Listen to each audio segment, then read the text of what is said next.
ിന്റെയും യോഹന്നാന്റെയും സുവിശേഷമല്ലാതെ യേശു പ്രസംഗിച്ച വല്ല സുവിശേഷവുമുണ്ടോ? യേശു പഠിപ്പിച്ച വല്ല സുവിശേഷവുമുണ്ടോ? നമ്മൾ ബൈബിൾ പരിശോധിച്ചാൽ യേശു സുവിശേഷം പ്രസംഗിച്ചുകൊണ്ടാണ് സമൂഹത്തിലേക്ക് ഇറങ്ങി വന്നത് എന്ന് നമുക്ക് കാണാൻ കഴിയും. അദ്ദേഹത്തിന്റെ പരസ്യ ശുശ്രൂഷ ആരംഭിക്കുന്ന കാലത്ത് തന്നെ അദ്ദേഹം ദൈവത്തിന്റെ സുവിശേഷമായിരുന്നു പ്രസംഗിച്ചിരുന്നത് എന്ന് കാണാൻ കഴിയുന്നുണ്ട്.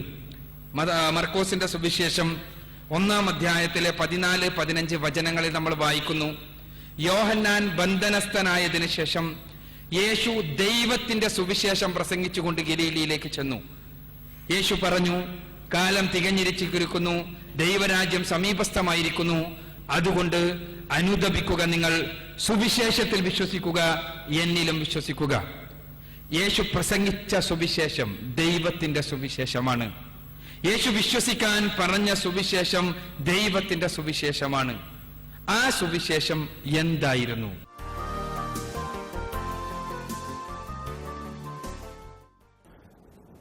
മനുഷ്യന്റെ പാപപരിഹാരത്തിനും രക്ഷയ്ക്കും ദൈവം മനുഷ്യനായി വന്ന് മരിക്കേണ്ട ആവശ്യമുണ്ടോ? ഈ ചോദ്യത്തിനുള്ള ഉത്തരമാണ് യേശുക്രിസ്തുവിന്റെ സുവിശേഷത്തിന്റെ കാതൽ. അതായത്, പാപപരിഹാര ബലിമരണമില്ലാതെ വെറുതെ ദൈവത്തിന് മനുഷ്യന്റെ പാപം ക്ഷമിച്ചുകൂടെ? പാപം മൂലം മനുഷ്യ സ്വഭാവത്തിൽ വന്ന വീഴ്ചയും ദൈവവും മനുഷ്യനും തമ്മിലുണ്ടായ അകൽച്ചയും അത്ര ഗൗരവമായി കാണാതെ വെറുതെ അങ്ങ് അഡ്ജസ്റ്റ് ചെയ്ത് ക്ഷമിച്ചു കളഞ്ഞാൽ പോരെ? അനേക ചിന്തകരും മതക്കാരും തെറ്റിപ്പോകുന്ന വളരെ പ്രധാനപ്പെട്ട ഒരു വിഷയമാണ് നാം ചിന്തിക്കുന്നത്. മഹാദൈവത്തിന്റെ ദിവ്യ സ്വഭാവമാണ് നാം ഇവിടെ മനസ്സിലാക്കേണ്ട കാര്യം.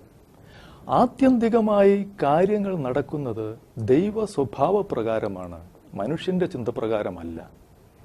ദൈവം അനന്ത പരിശുദ്ധനാണെങ്കിൽ ദൈവദൃഷ്ടിയിൽ മനുഷ്യപാപം അനന്ത ഗൗരവമുള്ളതാണ്. അങ്ങനെയെങ്കിൽ പാപത്തിനുള്ള പരിഹാരവും അനന്ത പരിശുദ്ധിയുള്ളതായിരിക്കണം. ദൈവത്തിന്റെ പരിശുദ്ധിയും പാപത്തിന്റെ ഗൗരവവും ഒരുപോലെ കണക്കിലെടുക്കാൻ കഴിയുമ്പോഴാണ് യേശു ക്രിസ്തുവിന്റെ ബലിമരണത്തിന്റെയും സുവിശേഷത്തിന്റെയും അമൂല്യത വെളിപ്പെട്ടു വരുന്നത്. യേശു ക്രിസ്തുവിന്റെ സുവിശേഷം ലോകത്തിലെ ഏറ്റവും ഉന്നതമായ തത്വസംഹിതയാണ്. തക്ക പരിഹാരമില്ലാതെ പാപം ക്ഷമിക്കാൻ പറ്റാത്തിടത്ത് ദൈവം തന്നെ നമുക്ക് വേണ്ടി പരിഹാരം ചെയ്ത് നമ്മെ രക്ഷിച്ചതിൻ്റെ ചരിത്രമാണത്. യേശുവിൻ്റെ സുവിശേഷം മനുഷ്യ ചരിത്രത്തിലെ തന്നെ ഏറ്റവും പ്രധാനപ്പെട്ട സംഭവങ്ങളായ ദൈവത്തിൻ്റെ മനുഷ്യാവതാരം, മരണം, ഉയിർത്തെഴുന്നേൽപ്പ് എന്നിവയെ ആധാരമാക്കി നിലകൊള്ളുന്നു. നാം മനുഷ്യരായതുകൊണ്ട് നമുക്ക് വേണ്ടിയുള്ള ദൈവത്തിൻ്റെ ഏറ്റവും പരിപൂർണമായ വെളിപ്പാട് മനുഷ്യരൂപത്തിൽ തന്നെയായിരിക്കണം. യേശുവിലുള്ള ദൈവത്തിൻ്റെ വെളിപ്പാടിലൂടെ നമുക്ക് ദൈവവുമായി നേരിട്ട് ബന്ധപ്പെടാനുള്ള അവസരമുണ്ടായി. ഈ സത്യം എല്ലാ തത്വചിന്തകളെക്കാളും ദൈവശാസ്ത്രങ്ങളെക്കാളും ശാസ്ത്ര സാങ്കേതിക വിദ്യകളെക്കാളും ഉന്നതവും കൃപയും ജീവനും നിറഞ്ഞു നിൽക്കുന്നതുമായ യാഥാർത്ഥ്യമാണ്. ദൈവം ഉണ്ട് എന്നുള്ളത് എല്ലാവർക്കും തെളിവായ വസ്തുതയാണ്. സൃഷ്ടാവായ ഈ ദൈവം ബൈബിളിലൂടെ സ്വയം വ്യക്തമായി വെളിപ്പെടുത്തുന്നു. ബൈബിളിലെ ദൈവത്തെ പോലെ ലോക ചരിത്രത്തിൽ സ്വയം വെളിപ്പെട്ട് ശക്തിയോടെ പ്രവർത്തിച്ച വേറൊരു ദൈവവുമില്ല. ആകാശത്തെയും ഭൂമിയെയും സൃഷ്ടിച്ച താൻ മാത്രമാണ് ഏകസത്യ ദൈവമെന്നും താനല്ലാതെ മറ്റൊരു ദൈവം ഇല്ല എന്നും മറ്റു ദൈവങ്ങളെ ആരാധിക്കുന്നതും വിഗ്രഹാരാധനയും ആഭിചാരവുമെല്ലാം വലിയ പാപമാണെന്നും തന്നെ അനുസരിക്കാത്തവരെ താൻ ന്യായം വിധിക്കുമെന്നും വേറൊരു ദൈവവും പറയാത്ത വിധം പറഞ്ഞ് ബൈബിളിലെ ദൈവം മനുഷ്യവർഗത്തിന് ശക്തമായ മുന്നറിയിപ്പ് നൽകുന്നു. ദൈവത്തെ നിഷേധിക്കുന്നവരും യേശുവിന്റെ സുവിശേഷത്തെ അനുസരിക്കാത്തവരും യേശുവിന്റെ സുവിശേഷ പ്രകാരം ന്യായം വിധിക്കപ്പെടും.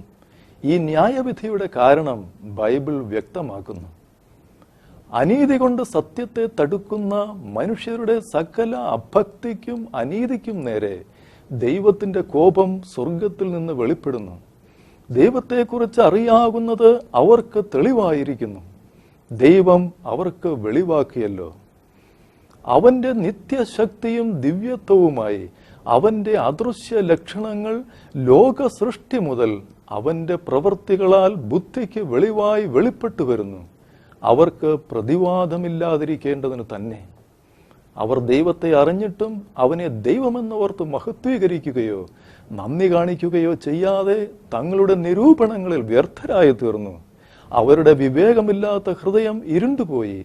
ജ്ഞാനികളെന്ന് പറഞ്ഞുകൊണ്ട് അവർ മൂഢരായിപ്പോയി.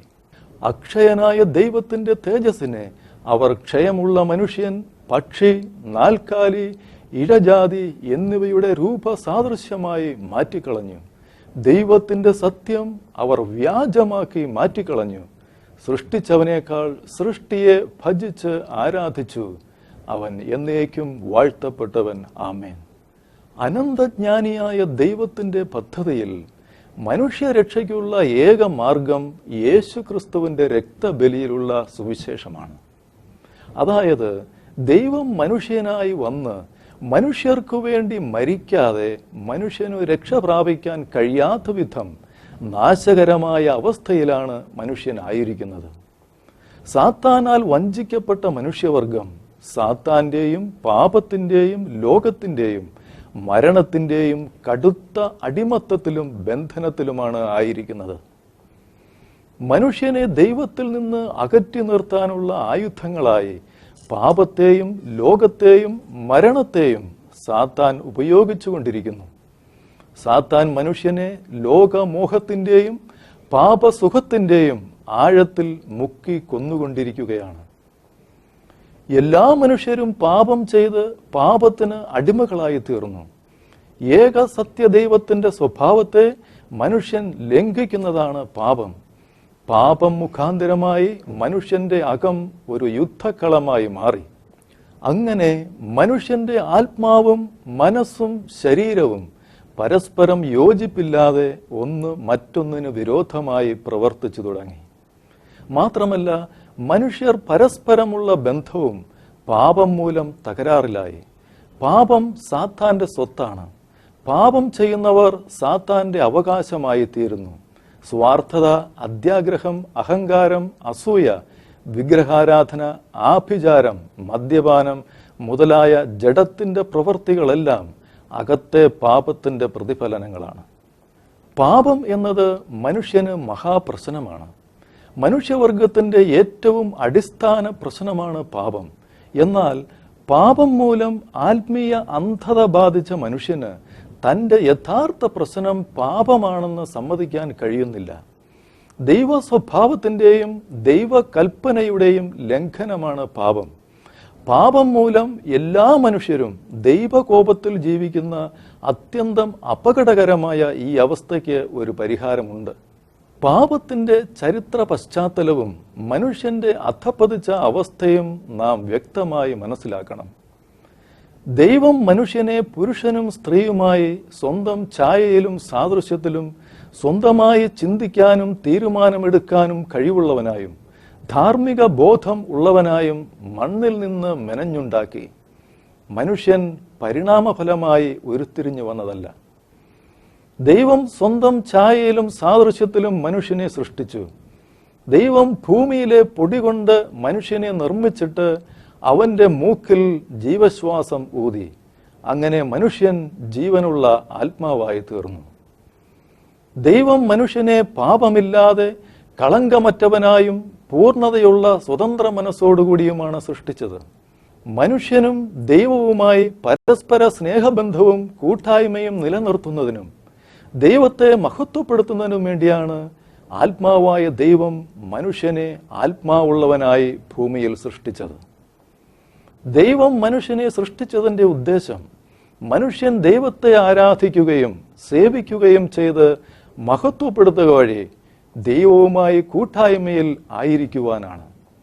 അനുസരണത്തോടെ ദൈവേഷ്ടപ്രകാരമുള്ള ഒരു ജീവിതമാണ് ദൈവം മനുഷ്യനിൽ നിന്ന് ആവശ്യപ്പെട്ടത്.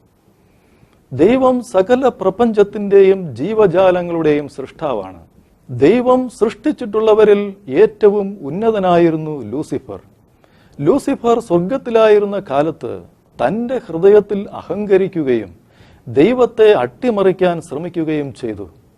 അതിന്റെ ഫലമായി ലൂസിഫറും തന്നോട് കൂട്ടുചേർന്ന സ്വർഗത്തിലെ 1/3 ദൈവദൂതന്മാരും സ്വർഗത്തിൽ നിന്ന് പുറത്താക്കപ്പെട്ടു. അവരാണ് ഇന്നത്തെ സാത്താനും പിശാചുകളും. അഹങ്കാരം നിറഞ്ഞ് ദൈവത്തിനെതിരെ തിരിഞ്ഞപ്പോൾ ദൈവദൂതനായിരുന്ന ലൂസിഫർ സാത്താനായി രൂപാന്തരപ്പെട്ടു. ദൈവത്തിനെതിരായി പ്രവർത്തിക്കുക എന്നതാണ് സാത്താന്റെ സ്വഭാവം. അങ്ങനെ ഇന്നും ദൈവത്തിന്റെ സൃഷ്ടികളെയെല്ലാം നശിപ്പിക്കുക എന്ന ലക്ഷ്യവുമായി സാത്താൻ മുന്നോട്ട് നീങ്ങിക്കൊണ്ടിരിക്കുന്നു. ദൈവത്തിന്റെ ഛായയിലും സാദൃശ്യത്തിലും സൃഷ്ടിക്കപ്പെട്ട മനുഷ്യനോട് സാത്താന് അടക്കാനാവാത്ത വിദ്വേഷമാണ്. ദൈവം സാത്താന് വേണ്ടി ഒരുക്കിയ നരകത്തിൽ മനുഷ്യരെയും എത്തിച്ച് നശിപ്പിക്കുക എന്നതാണ് സാത്താന്റെ ലക്ഷ്യം.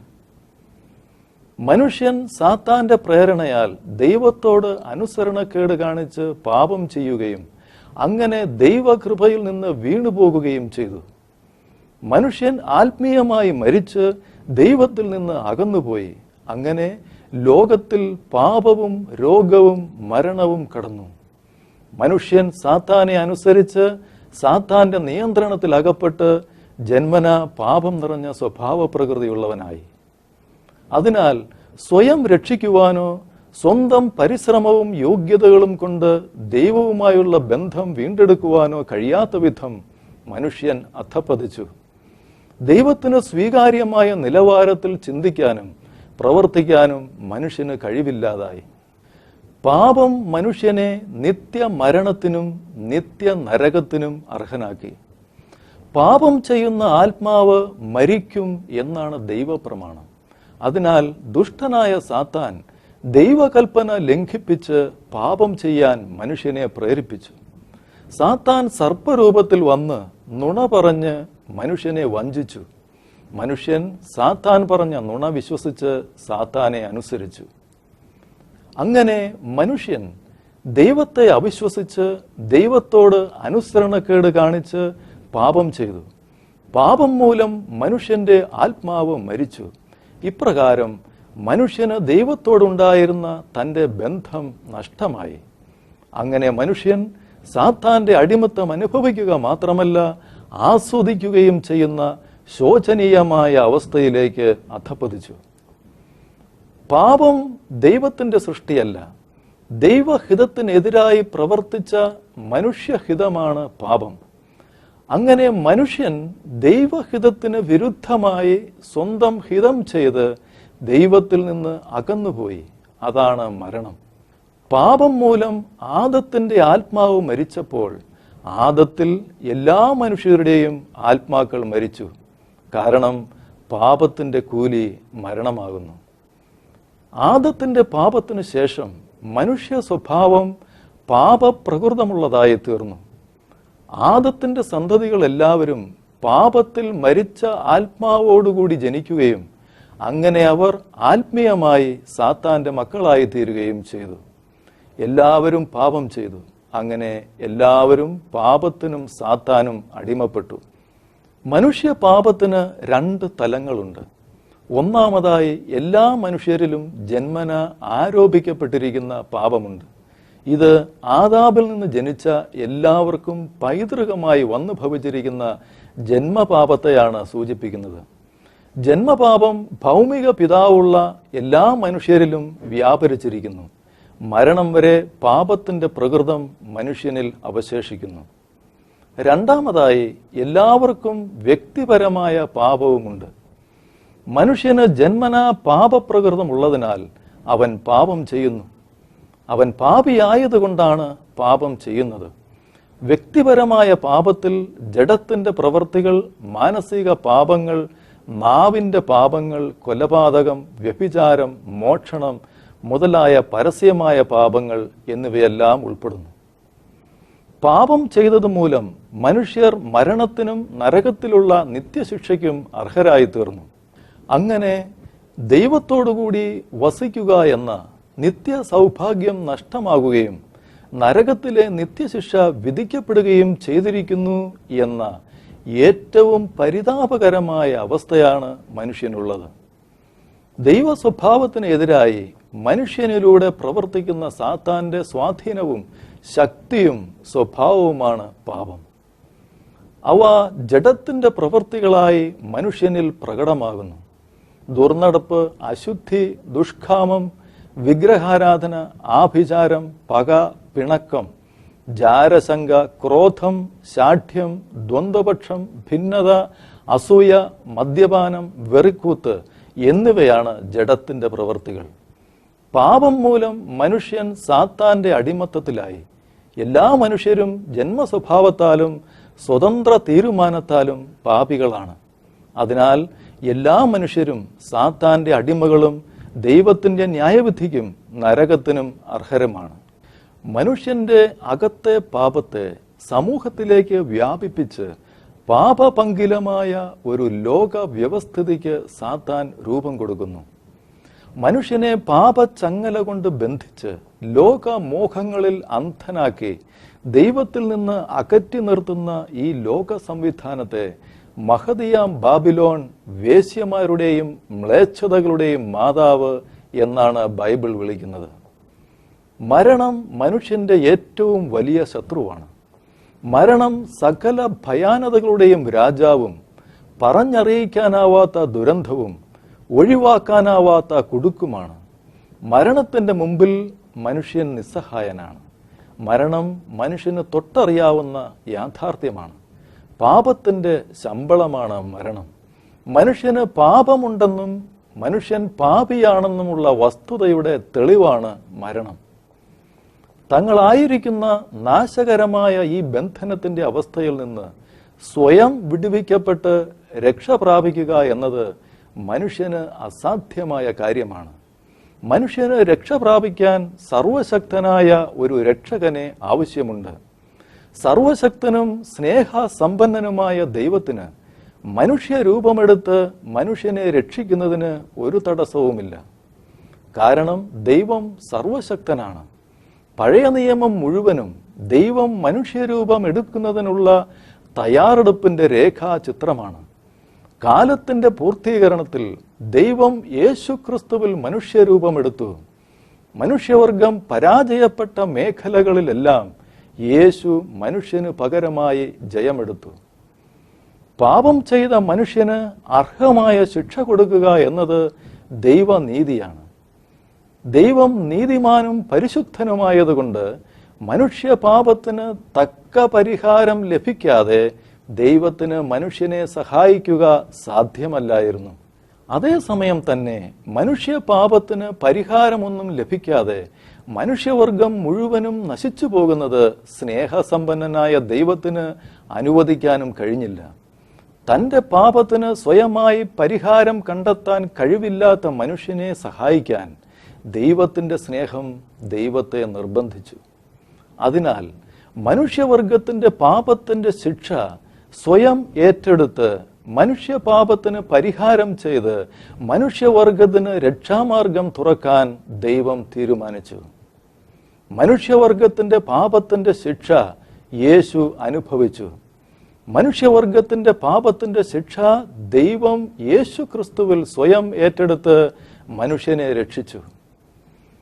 തന്റെ നീതിയും സ്നേഹവും പ്രകടമാക്കുന്നതിനും അങ്ങനെ മനുഷ്യന് നിത്യരക്ഷയും നിത്യജീവനും നൽകുന്നതിനുമായി കാലത്തിന്റെ പൂർത്തീകരണത്തിൽ ദൈവം തന്റെ ഏകപുത്രനെ മനുഷ്യപാപത്തിന് പരിഹാര ബലിയായി ഭൂമിയിലേക്ക് അയച്ചു. ദൈവം യേശുക്രിസ്തുവിൽ മനുഷ്യനായി വന്ന് സ്വന്തം ജീവൻ ബലിയർപ്പിച്ച് മനുഷ്യവർഗത്തിന്റെ പാപപരിഹാര വില മനുഷ്യർക്കു വേണ്ടി ദൈവത്തിന് കൊടുത്ത് പാപത്തോടുള്ള ദൈവകോപത്തെ അകറ്റി ദൈവത്തിന്റെ നീതിയെയും ന്യായത്തെയും പരിശുദ്ധിയെയും വെളിപ്പെടുത്തി. അങ്ങനെ ദൈവവുമായുള്ള മനുഷ്യന്റെ അനുരഞ്ജനത്തിനുള്ള ഏക വഴി ഒരുങ്ങുകയും മനുഷ്യവർഗത്തിന്റെ വീണ്ടെടുപ്പ് സാധ്യമാവുകയും ചെയ്തു. ദൈവമായ യേശു നമ്മുടെ പാപത്തിന്റെ ശിക്ഷയായ കഷ്ടങ്ങളും മരണവും നരകശിക്ഷയും നമുക്ക് പകരമായി അനുഭവിച്ചു. യേശുവിനെ സ്വീകരിക്കുന്നവർക്ക് പാപമോചനവും രക്ഷയും സ്വർഗവുമുണ്ട്. അങ്ങനെ യേശുവിലൂടെ നിത്യജീവൻ പ്രാപിക്കുന്നവരാണ് വാസ്തവത്തിൽ മനുഷ്യത്വത്തിൻ്റെ പൂർണ്ണത നേടുന്നത്. യേശുവിനെ പറ്റി അറിഞ്ഞതുകൊണ്ടോ പഠിച്ചതുകൊണ്ടോ പ്രസംഗിച്ചതുകൊണ്ടോ അല്ല, വിശ്വസിച്ച് സ്വീകരിക്കുന്നത് കൊണ്ടാണ് രക്ഷ. മനുഷ്യരക്ഷയുടെ ഏക അടിസ്ഥാനം യേശുക്രിസ്തുവിൻ്റെ രക്തബലിയാണ്. യേശുക്രിസ്തു ഓരോ മനുഷ്യനും പകരമായി പാപത്തിൻ്റെ ശിക്ഷയായ മരണം അനുഭവിച്ചു. അതിനാൽ പാപപരിഹാരത്തിനായി യേശുവിൽ ആശ്രയിക്കുന്നവർക്ക് പാപക്ഷമ ലഭിക്കുന്നു. കുരിശിലുള്ള തൻ്റെ മരണം വഴിയായി യേശുക്രിസ്തു തൻ്റെ ശരീരത്തിൽ നമ്മുടെ പാപങ്ങൾ വഹിച്ചു. മനുഷ്യവർഗത്തിൻ്റെ പാപങ്ങളെല്ലാം കുരിശിൽ തറച്ചു. നമുക്ക് ലഭിക്കുമായിരുന്ന ശിക്ഷ കടം വീട്ടി ഒഴിവാക്കി. പാപത്തിൻ്റെ അടിമത്തത്തിൽ നിന്ന് നമ്മെ വില കൊടുത്തു വാങ്ങി. നമ്മുടെ സ്ഥാനത്ത് പാപവും അപമാനവുമായി തീർന്നു. എന്നേക്കുമായി സാത്താനെ പരാജയപ്പെടുത്തി. സകല മനുഷ്യരുടെയും പാപങ്ങൾക്ക് മോചനം നേടിയെടുത്തു. അങ്ങനെ നമ്മെ ദൈവവുമായി ശരിയായ ഒരു ബന്ധത്തിലേക്ക് വീണ്ടെടുത്ത് കൊണ്ടുവന്നു. സ്വന്തം മരണത്തിലൂടെയും ഉയിർത്തെഴുന്നേൽപ്പിലൂടെയും യേശുക്രിസ്തു മരണാധികാരിയായിരുന്ന സാത്താനെ പൂർണ്ണമായി പരാജയപ്പെടുത്തി. അതിനാൽ യേശുക്രിസ്തുവിൽ വിശ്വസിക്കുന്നവർക്ക് മരണത്തെയും സാത്താനെയും ഭയപ്പെടേണ്ട ആവശ്യമില്ല. യേശുക്രിസ്തു മനുഷ്യനെ പാപത്തിൻ്റെയും മരണത്തിൻ്റെയും സാത്താൻ്റെയും നരകത്തിൻ്റെയും ഏറ്റവും ഭയാനകമായ അടിമത്തങ്ങളിൽ നിന്നും രക്ഷിച്ചു. യേശുക്രിസ്തു അങ്ങനെ മനുഷ്യവർഗത്തിന് ഏറ്റവും വലിയ സംഭാവന നൽകി. രക്ഷ എന്ന് പറയുന്നത് പാപത്തിൻ്റെയും സാത്താൻ്റെയും അടിമത്തത്തിൽ നിന്നും ദൈവം മനുഷ്യനെ മോചിപ്പിക്കുന്നതാണ്. മനുഷ്യൻ രക്ഷ പ്രാപിക്കണമെങ്കിൽ പാപക്ഷമ ലഭിക്കേണ്ടത് ആവശ്യമാണ്. മനുഷ്യൻ്റെ ഏറ്റവും അടിസ്ഥാനപരമായ ആവശ്യം പാപക്ഷമ ലഭിക്കുക എന്നതാണ്. മതങ്ങൾക്കൊന്നും മനുഷ്യൻ്റെ പാപക്കറകളെ കഴുകിക്കളയാൻ കഴിയില്ല. ദൈവപുത്രനായ യേശുവിൻ്റെ രക്തത്തിനു മാത്രമേ നമ്മുടെ പാപക്കറകൾ കഴുകിക്കളഞ്ഞ് നമ്മെ ശുദ്ധീകരിക്കാൻ കഴിയൂ. യേശു ക്രിസ്തുവിൻ്റെ രക്തം തന്നിൽ വിശ്വസിക്കുന്നവരുടെ പാപങ്ങളെ കഴുകിക്കളയുകയും അവരെ ദൈവത്തിൻ്റെ മക്കളാക്കി തീർക്കുകയും അങ്ങനെ നിത്യജീവന് അവകാശികളാക്കി തീർക്കുകയും ചെയ്യുന്നു. യേശു ക്രിസ്തുവിൻ്റെ ചിന്തപ്പെട്ട രക്തമാണ് മനുഷ്യൻ്റെ പാപപരിഹാരത്തിനും നിത്യജീവനുമുള്ള ഏക അടിസ്ഥാനം. ദൈവവുമായുള്ള മനുഷ്യൻ്റെ ബന്ധം പുനഃസ്ഥാപിക്കാൻ ദൈവം നൽകിയ ഏക മാർഗം യേശു ക്രിസ്തുവാണ്. യേശു പറഞ്ഞു, വഴിയും സത്യവും ജീവനും ഞാനാണ്. എന്നിലൂടെ അല്ലാതെ ആരും പിതാവിൻ്റെ അടുക്കലേക്ക് വരുന്നില്ല. മനുഷ്യൻ്റെ പാപപരിഹാരത്തിനായുള്ള ക്രിസ്തുവിൻ്റെ സഹനത്തിൻ്റെയും മരണത്തിൻ്റെയും അടിസ്ഥാനത്തിൽ ക്രിസ്തുവിൽ വിശ്വസിക്കുന്നവരുടെ പാപങ്ങൾ ക്ഷമിക്കുന്നതിന് ദൈവത്തിന് ന്യായീകരണമുണ്ട്. ക്രിസ്തീയ സുവിശേഷത്തിൻ്റെ ഉള്ളടക്കം യേശു ക്രിസ്തുവിൻ്റെ പാപപരിഹാര രക്തബലിയിൽ വെളിപ്പെടുന്ന ദൈവത്തിൻ്റെ അനന്തമായ സ്നേഹവും പരിശുദ്ധിയും നീതിയുമാണ്. യേശു തൻ്റെ പാപരഹിതമായ ജീവിതവും മരണവും ഉയിർത്തെഴുന്നേൽപ്പും കൊണ്ട് ലോക വ്യവസ്ഥിതിയുടെ മേൽ ജയമെടുത്തു. യേശു തൻ്റെ ശുശ്രൂഷയിൽ ദൈവവിരുദ്ധമായ ലോക വ്യവസ്ഥിതിയെ ആശ്രയിച്ചില്ല. സാത്താൻ്റെ പരീക്ഷണങ്ങളുടെ മേൽ യേശു ജയമെടുത്തതും ഇതിൻ്റെ തെളിവാണ്. ലോകസുഖങ്ങളെ ഉപേക്ഷിച്ച് യേശുവിലുള്ള നിത്യമഹത്വത്തിൻ്റെ പ്രത്യാശയിൽ ജീവിച്ചാൽ ലോക വ്യവസ്ഥിതിയുടെ മേൽ നമുക്കും ജയമെടുക്കാം. യേശു തൻ്റെ പാപരഹിതമായ ജീവിതവും ശുശ്രൂഷയും മരണവും ഉയിർത്തെഴുന്നേൽപ്പും കൊണ്ട് സാത്താൻ്റെ മേൽ ജയമെടുത്തു. മരുഭൂമിയിൽ വച്ചുണ്ടായ സാത്താൻ്റെ കഠിന പരീക്ഷണങ്ങളുടെ മേൽ യേശു ജയമെടുത്തു. സാത്താൻ ബന്ധിച്ച് രോഗികളാക്കിയിരുന്ന അനേകരെ യേശു സൗഖ്യമാക്കുകയും പിശാചുക്കളെ പുറത്താക്കുകയും ചെയ്തു. ഇന്നും യേശു അനേകരെ സൗഖ്യമാക്കുകയും പിശാചുക്കളെ പുറത്താക്കുകയും ചെയ്യുന്നു. തൻ്റെ മരണം കൊണ്ടും ഉയിർത്തെഴുന്നേൽപ്പ് കൊണ്ടും മരണാധികാരിയായിരുന്ന സാത്താൻ്റെ മേൽ യേശു പൂർണ്ണ ജയമെടുത്തു. സാത്താൻ്റെ പ്രവർത്തികളെ അഴിപ്പാൻ തന്നെ ദൈവപുത്രൻ പ്രത്യക്ഷനായി. യേശു തൻ്റെ മരണം കൊണ്ട് പാപത്തിൻ്റെ മേൽ ജയമെടുത്തു. തൻ്റെ കുരിശുമരണത്താൽ യേശു പാപത്തിന് എന്നേക്കുമായി പരിഹാരം വരുത്തി.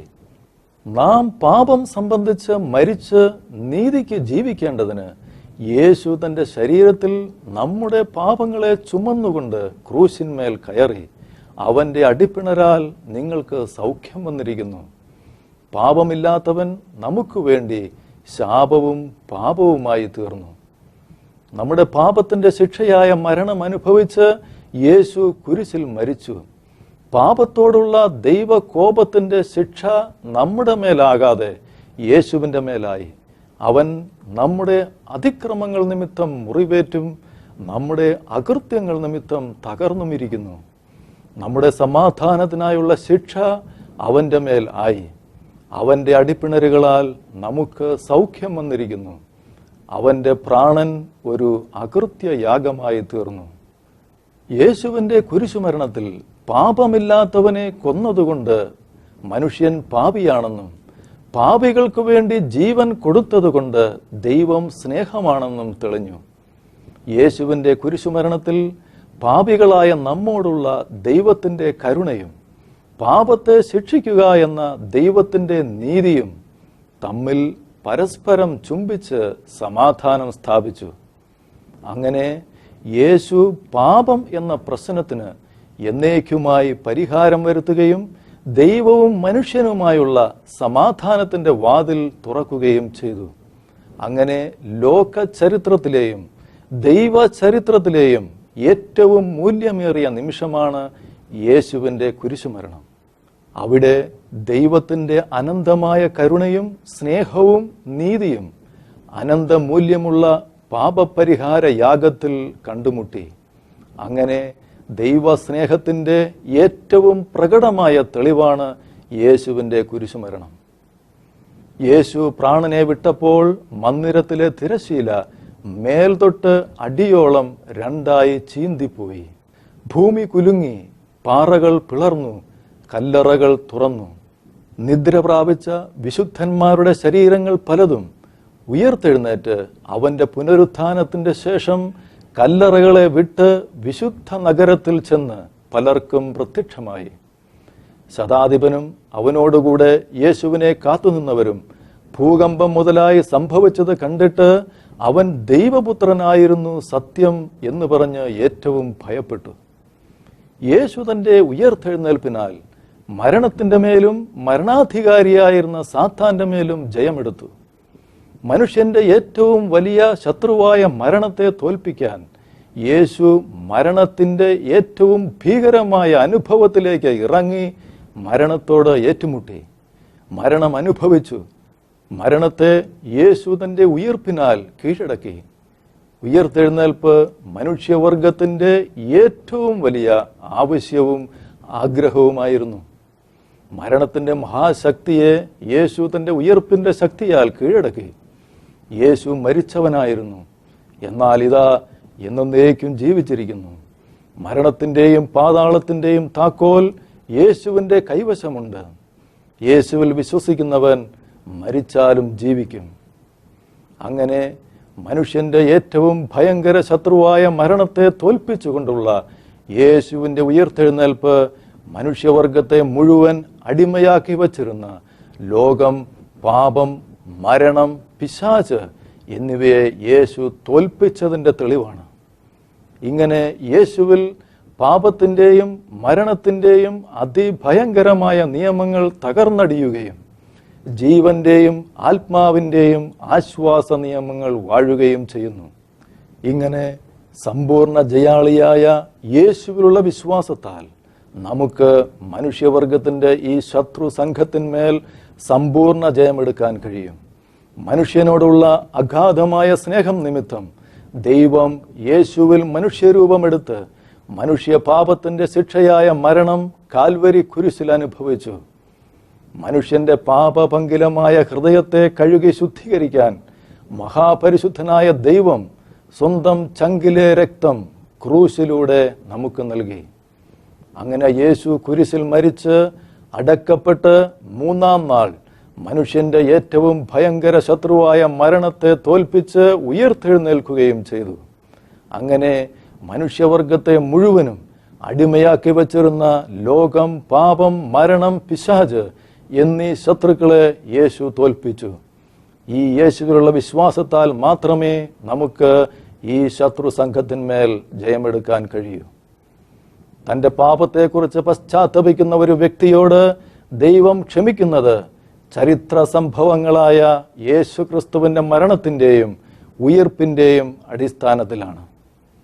മനുഷ്യന് ലഭിക്കാവുന്ന ഏറ്റവും വലിയ പരസ്പര കൈമാറ്റത്തിൻ്റെ വാഗ്ദാനം യേശുവിൻ്റെ കുരിശിലാണ് നാം കാണുന്നത്.